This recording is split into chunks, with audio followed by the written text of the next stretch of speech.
मौके से आईईडी बनाने का सामान भी मिला। बताया जा रहा है कि 2 बंदूक और राउंड भी यहां पर जब्त किए हैं पुलिस ने। डीआरजी और बीएसएफ की यह संयुक्त कार्रवाई है। तस्वीरें आप देखें, एक बड़ी सफलता मिली हमारे जवानों को, जिस तरह से नक्सलियों के हथियार बरामद किए जा चुके हैं। तो ये तस्वीरें कांकेर से आपको दिखा रहे हैं। 2 बंदूक और राउंड भी बरामद किए जा चुके हैं। तो नक्सलियों के खिलाफ लगातार कार्रवाई चल रही है। डीआरजी और बीसीएफ की ये संयुक्त कार्रवाई सामने आई है। तो नक्सलियों के हथियार का जखीरा बरामद हुआ है। देखिए, ये वो हथियार हैं जो आपकी टीवी स्क्रीन पर हैं। इन्हीं हथियारों का उपयोग जो है नक्सलियों की ओर से किया जाता था। इन्हीं हथियारों से कभी जवानों को टारगेट करते थे, कभी ग्रामीणों पर अटैक करते थे, हमला करते थे। लेकिन अब देखिए, छत्तीसगढ़ में नक्सलवाद कैसे धीरे धीरे खत्म होता हुआ नजर आ रहा है। नक्सलियों को ढेर किया जा रहा है और जो नक्सली सरेंडर कर रहे हैं उन्हें मुख्य धारा से जोड़ा जा रहा है। सरकार की योजनाओं का लाभ दिया जा रहा है। जहां पर नक्सलियों का दबदबा था, अब वहां पर जवानों की तैनाती है। अब वहां पर तस्वीरें बदल चुकी हैं। अब वहां पर कैंप बनाए जा रहे हैं, जहां पर स्मारक बनाए गए थे नक्सलियों की ओर से।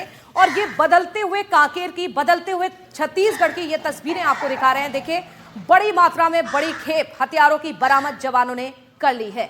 तो बीजीएल लॉन्चर, 30 बीजीएल, इसके साथ ही 4 आईईडी भी जब्त किए हैं। तो ये 2 तस्वीरें इस वक्त आपकी टीवी स्क्रीन पर, ये ना केवल तस्वीरें हैं, ये बदलते हुए छत्तीसगढ़ की तस्वीरें आपको दिखा रहे हैं। किस तरह से जो हथियारों का जखीरा जो नक्सलियों के पास हुआ करता था, लेकिन अब जवानों के ओर से इसे भी जब्त कर लिया गया है। और खबरों में अब बात करेंगे इंदौर से आई बड़ी खबर की। लापता युवती का शव मिलने का मामला सामने आया है इंदौर में। तो पुलिस ने संदिग्ध युवक को हिरासत में लिया है। पुलिस ने आरोपी युवक को मुंबई से पकड़ लिया है। आरोपी के फ्लैट में दरअसल युवती का शव मिला था। आपको बता दें, बदबू आने पर लोगों ने पुलिस को जानकारी दी थी।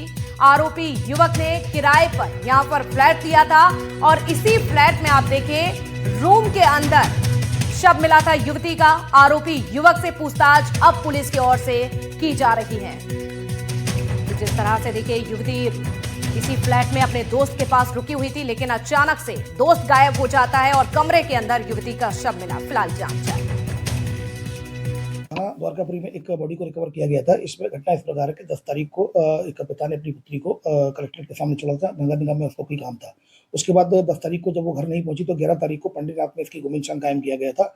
उसके बाद कल सूचना मिलने पर जब पड़ोसियों के द्वारा बताया गया कि एक उसमें ये बताया गया था कि एक जो इसका जो फ्रेंड था पीयूष, उस पर शक जा रहा था। पीयूष के लिए दबिश दी गई थी, तो उसका कमरे में ताला लगा हुआ था। तो वहाँ पर पड़ोसी को बताया गया कि जैसे कोई अगर सूचना मिलती तत्काल बताए। कल अचानक उसके गंध आने से तब उनके द्वारा जब पुलिस को खबर की गई, तो पुलिस ने जब खोला गया तो वहाँ पर छात्रा की डेड बॉडी मिल गई है। फिलहाल उसका मर्ग कायम किया गया, पोस्टमार्टम कराया जा रहा है। साथ में एक टीम रवाना कर दी गई थी महाराष्ट्र मुंबई का पता चला था, जिसमें कि मुंबई पुलिस की मदद से फिलहाल अभी उसको अभिरक्षा में आरोपी को अभी फिलहाल संदिग्ध को हिरासत में ले लिया गया है। चलिए, खबरों में बात करेंगे जबलपुर से आई बड़ी खबर की। मिठाई खाने के बाद 19 लोग बीमार पड़ गए। कार्यक्रम में ही आपको बता दें, प्रसाद के रूप में दरअसल मिठाई बांटी गई थी। श्रद्धालुओं को उल्टी, चक्कर, अचानक से पेट दर्द की शिकायत होती है। बीकानेर, राजस्थान से मंगवाई गई थी ये मिठाई। फूड पॉइजनिंग की जताई जा रही है। वैसे में आशंका, लोगों को अस्पताल में भर्ती भी करा दिया गया है। एक मरीज को नागपुर रेफर करना पड़ा।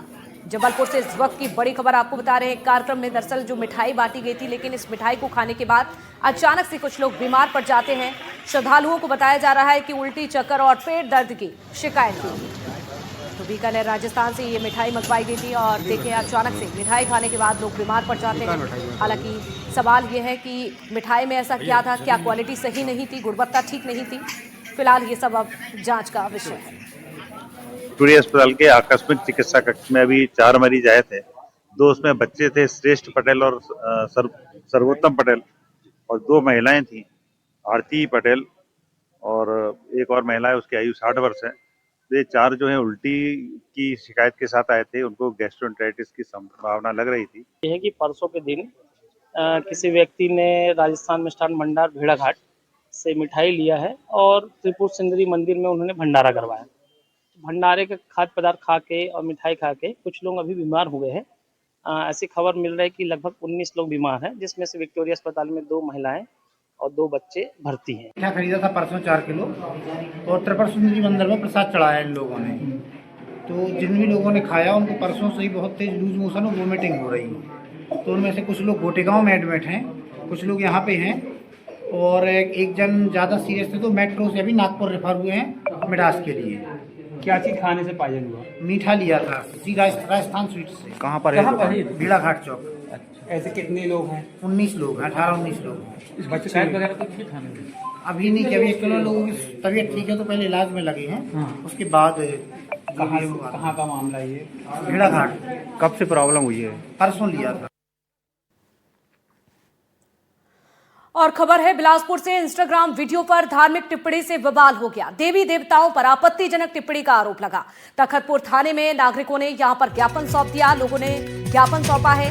भगवान राम पर टिप्पणी से दरअसल गुस्साए हुए थे लोग और ऐसे में समाज विशेष के खिलाफ अपशब्द कहने का भी आरोप लगा। शिकायतकर्ताओं ने कड़ी कार्रवाई की मांग की है तो पुलिस ने शिकायत मिलने की पुष्टि की। मामले की जांच में अब तखतपुर पुलिस जुट चुकी है।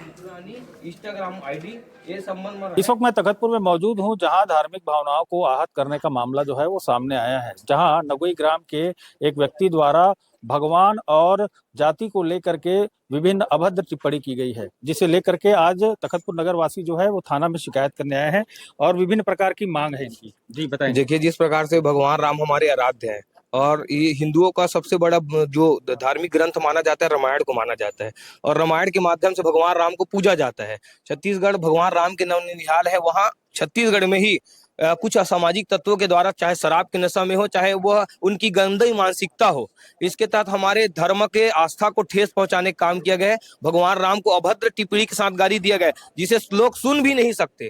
हम प्रशासन से यही मांग कर रहे हैं, सिर्फ एक व्यक्ति नहीं है, ऐसे बहुत सारे व्यक्ति हैं जो रीलबाजी के चक्कर में हमारे धार्मिक आस्था को ठेस पहुंचाते हैं, जातिवाद टिप्पणी करते हैं। तो ये अच्छी बात नहीं है। हम बिलासपुर कलेक्टर महोदय से यही निवेदन करते हैं कि और एसपी सर से यही निवेदन करते हैं कि ऐसे जो भी व्यक्ति है जो गलत टिप्पणी करते हैं, जो समाज के खिलाफ जहर घोलने काम करते हैं, ऐसे व्यक्ति के ऊपर चुन कर कठिन से कठिन कार्रवाई हो, ऐसे हम सारे समाज मांग कर रहे हैं। ग्राम नगोई के व्यक्ति के द्वारा हमारे आराध्य पूरे हिंदू समाज के श्री राम जी के पर विवादित टिप्पणी की गई है, जिसका पूरा हिंदू समाज घोर विरोध करता है।